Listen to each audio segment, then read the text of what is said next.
मुजफ्फरपुर में निषाद संकल्प यात्रा के दौरान वीआईपी चीफ मुकेश सहनी ने कार्यकर्ताओं को संबोधित करते हुए दावा किया कि बिहार में निषादों के बिना सरकार नहीं बनेगी।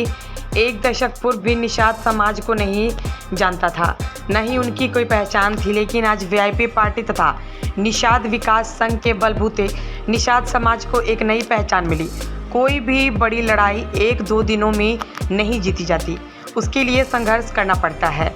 सन ऑफ मल्लाह व वीआईपी चीफ मुकेश सहनी निषाद संकल्प यात्रा के तहत राज्य के हर जिले का दौरा कर कार्यकर्ताओं से मुलाकात कर रहे हैं। उन्होंने कहा कि मौजूदा एनडीए की सरकार सामंतवादियों की सरकार है।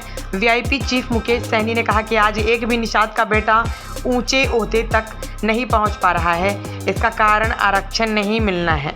अगर आरक्षण मिलता तो बहुत अच्छे पद पर हमारे बच्चे रहते। श्री सहनी ने दावा किया कि बिहार में जाति जनगणना के अनुसार निषाद दूसरी सबसे बड़ी जाति है। अब सरकार बनाने की बारी है। जनता का वोट जिसके पास है अब वही राजा बनेगा। बाबा साहब ने हमें जो ताकत दी है कि हम अपने बलबूते सरकार बना भी सकते हैं और गिरा भी सकते हैं। अपने हक के लिए एकजुट होकर लड़ेंगे। आगे उन्होंने कहा कि अगर निषाद जाति के लोग अपने परिवार और बच्चों का विकास चाहते हैं तो उन्हें अच्छी शिक्षा दें। एक रोटी कम खाइए, लेकिन बच्चों की पढ़ाई को लेकर लापरवाही मत करिए। जब तक निषाद समाज अपनी एकजुटता तथा शक्ति का आभास नहीं कराएगी, तब तक निषाद समाज के साथ एनडीए सरकार सौतेला व्यवहार करती रहेगी। उन्होंने कहा कि चंद रुपयों की लालच में अपने वोट को मत बेचिए। आगामी विधानसभा चुनाव में एकजुट होकर बिहार में अपने सरकार बनाकर अपने आने वाली पीढ़ी के भविष्य को सुरक्षित करना है। अधिकार अगर चाहिए तो सरकार बनाना पड़ेगा साथियों, और आप सबके सहयोग से पिछले 10 सालों से मैं संघर्ष कर रहा हूं और आप लोगों का भरपूर सहयोग मिला है, और उसी के दम पर आज इस मुकाम तक हम लोग पहुंचे हुए हैं साथियों। इस मुकाम तक पहुंचे हैं। कल तक ये निषाद समाज को कोई जानता नहीं था, पहचानता नहीं था।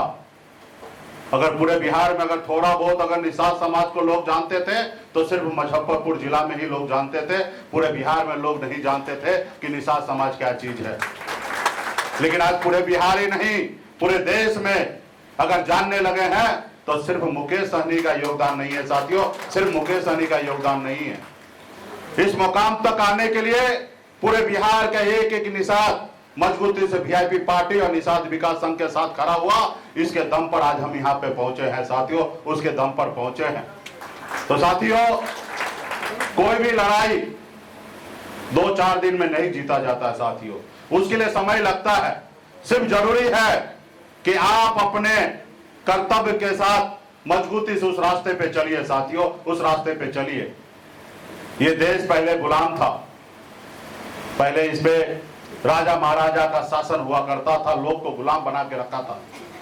उसके बाद मुगल आए, वो भी इस देश पे राज किए। उसके बाद अंग्रेज आए, वो भी आपके देश पे राज कर रहा था, आपको गुलाम बना के रखा था। और आपके पूर्वज, हमारे पूर्वज ने 250 साल तक लड़ाई लड़े, तब जाके हमें आजादी मिला साथियों, तब जाके आजादी हमें मिला। हजारों नहीं लाखों की संख्या में हमारे पूर्वज शहीद हुए, उसके बाद हमें आजादी मिला साथियों, उसके बाद आजादी हमें मिला। और आजादी के बाद बाबा साहब भीमराव अंबेडकर ने हमें एक संविधान बना के दिए। उन्होंने देखा कि पहले किस तरीके से गरीब पिछड़ा दलित को पशु समान समझते हैं, उनको गुलाम बना के रखते हैं। तो बाबा साहब ने कहा कि नहीं, ये लोकतंत्र में, इस देश में लोकतंत्र होना चाहिए। कोई किसी के ऊपर मालिक नहीं होगा, जनता जिनको चुनेंगे वही लोग देश को चलाएंगे। राजा का बेटा राजा नहीं बनेगा। अब राजा वो बनेगा जिसके पास वोट होगा, वो व्यक्ति इस राज्य का मुख्यमंत्री हो या देश का प्रधानमंत्री बनेंगे। तो साथियों, हमें संविधान में ताकत मिला वोट गिराने का, और आप अपने वोट के दम पर बड़े से बड़े ओहदे पे जा सकते हैं।